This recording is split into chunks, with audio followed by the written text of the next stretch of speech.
Okay, today is 17th June 2008 at 17 minutes after 4. My name is Herman Snyder.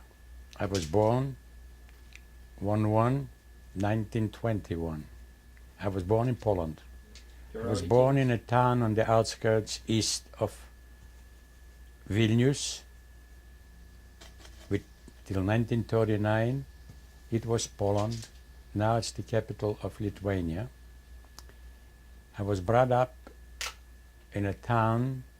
We lived, we learned, and we worked. My mother was a journalist. She was 9 years in the United States. My father was a teacher, Hebrew teacher, and he also had a store. And when I was 13 years old, I started to learn how to make windows and doors and furniture.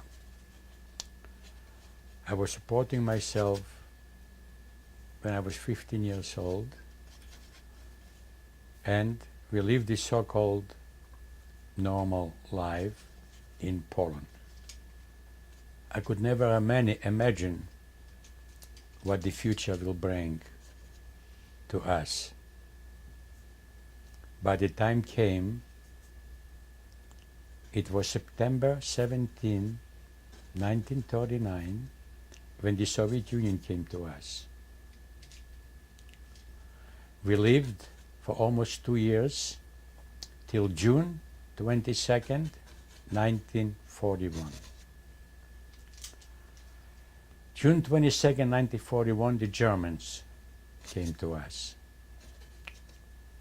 After 5 weeks, they told us to go to the market, take with us what we can, what we could, and we marched 21 kilometers to a town called Varanova. This place was called a ghetto. After 2.5 months, I ran away from ghetto.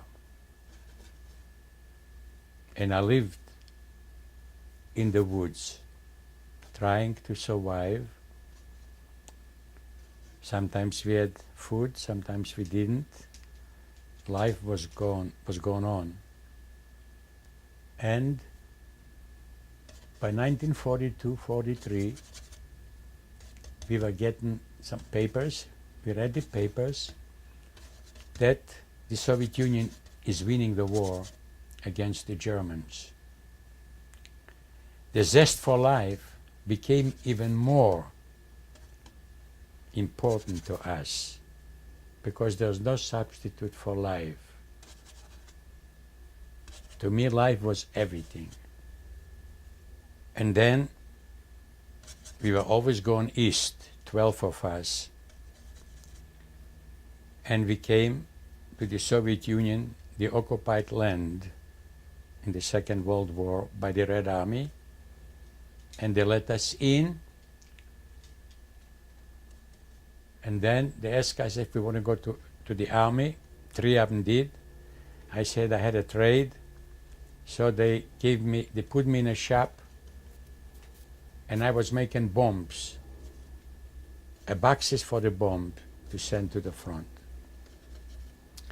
We lived there almost 2 years, 44, 46. After that, as a Polish citizen, they allowed me to go back to Poland. I already was married and I had a daughter, and all 3 of us left the Soviet Union and we came to Poland.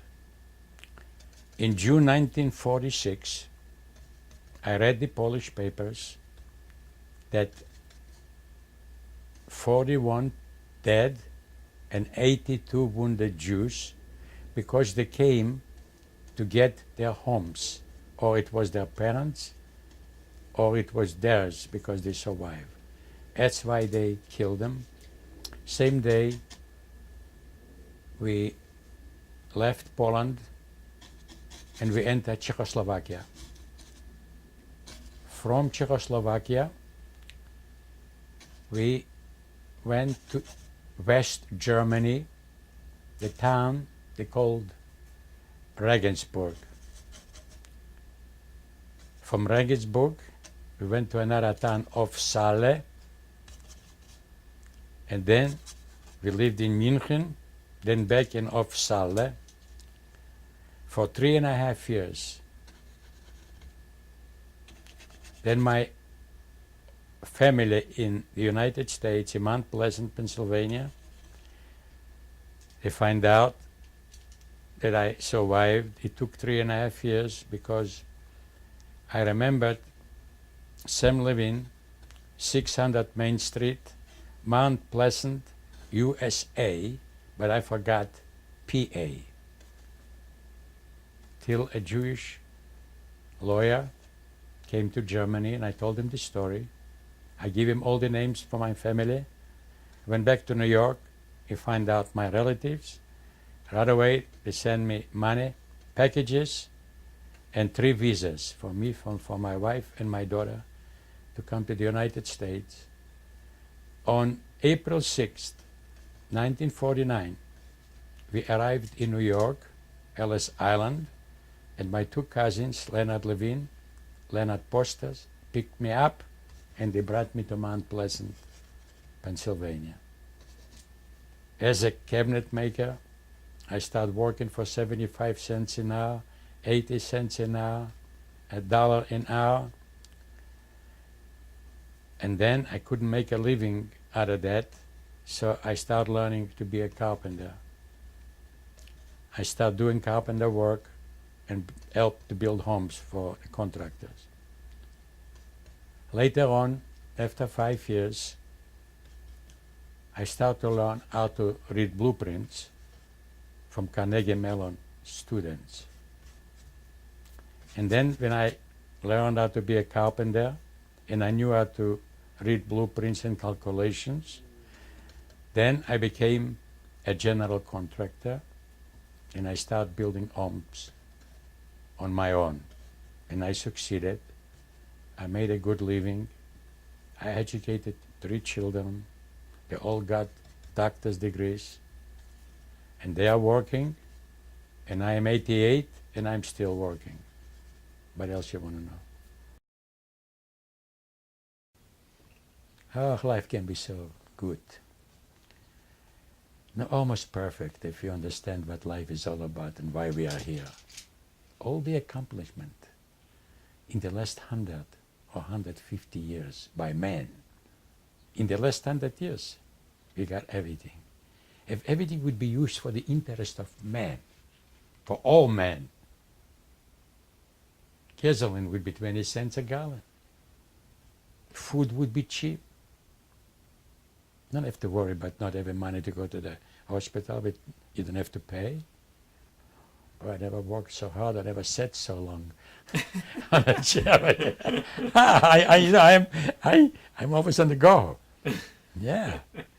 I don't know how you did it. I respect you for coming to my home, for what you're doing. I appreciate it very much. You're doing something, I guess you know what the results will be, your accomplishment. I think so. My disposition developed that it does not happen to many people. When you go through that and you face death every minute, every second, and you're young, already a cabinet maker, know how to read and write, you know a little bit history, and then you find out I became a fugitive. Why? They are hunting. They want to kill me because I was born Jewish. What kind of crimes did I commit? Could you do anything? You Spanish, whatever. You were born, I was Jewish. Who has the right to kill me because of that? Right? No. So when you live through something like that, something happens to you, your disposition, your beliefs, previous, I don't know, but that's what I learned. I'm only the one there in Holocaust like that.